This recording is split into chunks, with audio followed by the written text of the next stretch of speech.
Oh shit, what up? Smash like if you enjoyed dead memes. Anyway, let's balance our Ronin S. First off, we're going to put the thing together. We're going to screw the tripod feeties into the battery grip. Then we're going to rest it on a flat and level surface. Now we're going to take the gimbal itself and just plop it right onto that grip. It slides in and locks into place. Now before we go through the steps of balancing, I want to quickly run through DJI's vernacular and give you a couple of quick tips. This right here is the tilt axis. This one right here is the roll axis, and finally at the base we have the pan axis.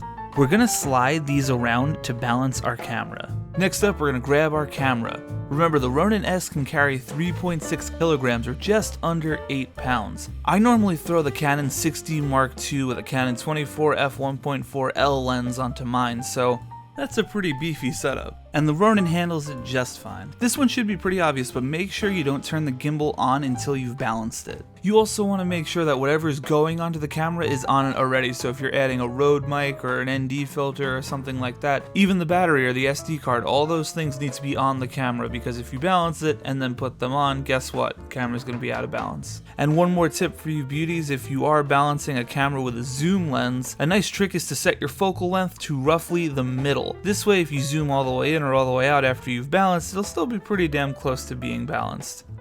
Alright, we're going to mount the plate onto the camera. I aim to keep the plate slightly more towards the lens of the camera. If you mount it too far back, there's a chance it could hit the rear motor, so don't do that.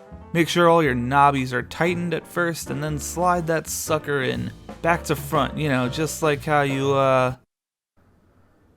wait a second. DJI recommends you use the lens support bit, but I'm going to be real with you, I don't do that. Hasn't been a problem so far. This part of the carriage here actually slides left to right.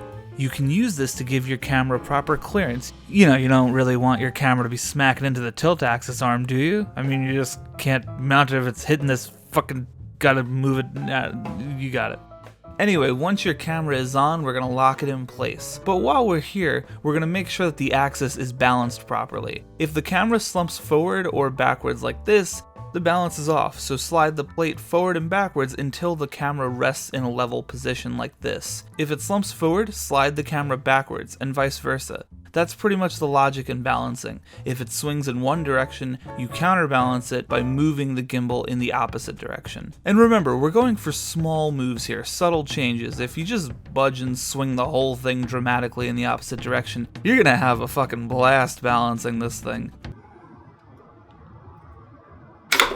Shit. Once it stays in position and doesn't dip in either direction, you're good to lock it in place. Next up, we'll flip the camera straight up. Again, if the camera dips forward or backwards, it's off balance. So, we'll loosen up this knob here and adjust the tilt axis. We'll move the entire sled up or down for this step until the camera can be rotated straight up and stay in place. Once you can do that, the tilt axis is balanced. And keep in mind, for balancing some of these, you'll probably have to hold on to one of the motors just to see if the axis you're messing with is staying straight. You can double check your balance by just moving the tilt axis around. You can go on a 45-degree angle, whatever angle you want. But the point is, it should stay in place without you holding it. If it stays still, the tilt axis is balanced. Next, we'll jump onto the roll axis. We can check this one by seeing if the camera is sitting straight on the gimbal. If it's skewing to the left or the right, it's off. So we'll loosen this knob here and adjust accordingly. Remember, in order to balance whatever direction the gimbal is dipping in, we're just going to scoot the carriage in the opposite direction. You can double check your balance by tilting the camera on a 45-degree angle towards the left or right. You can also use the carriage we mentioned earlier to further dial in your balance. Once you're good, tighten the knob and move on to the last axis. But before that, let's do a quick check. Now that we've modified the roll axis, it's possible that the tilt axis might have changed, so go back and rebalance if necessary. Finally, we're going to hit up the pan axis. This one's kind of weird, but you're going to grab the grip and tilt the whole gimbal on an angle like this. If the gimbal spins like a maniac, it's off balance. So loosen up the pan axis knob here and slide the gimbal forward or backwards until it doesn't spin like a Beyblade. Once you've done that and locked it into place, you're good. If you balanced it right, the gimbal should almost appear as though it's on, even though it isn't. From here, we'll turn on the battery by pressing this little doodad once. Next, we'll hold the power button on the gimbal itself. You'll hear a classy little and after a second you'll see the gimbal spin itself into place.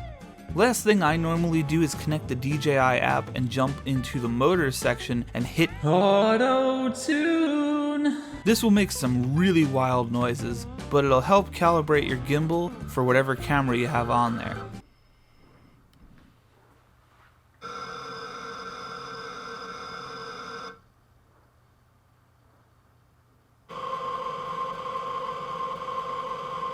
But I know you cool kids, you love those shortcuts, right? Well, if you hold the trigger and the M buttons together for 3 seconds, it'll perform in auto-tune, straight on the gimbal without the app. Perfect. Now I can continue playing Pokemon Go while this shit happens.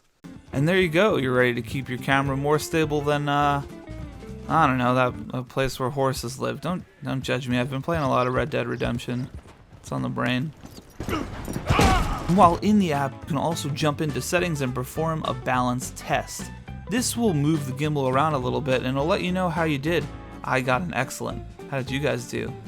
Quick thing for my Android users out there. The first time I did a balance test, I actually received bad under my yaw balance. Turns out you just need to upgrade the firmware version of your Ronin S if that happens on Android. It's a weird issue. And make sure you use the DJI Pro Gimbal Assistant app and not the DJI Gimbal Assistant app, because apparently that one's for the Ronin M and doesn't work.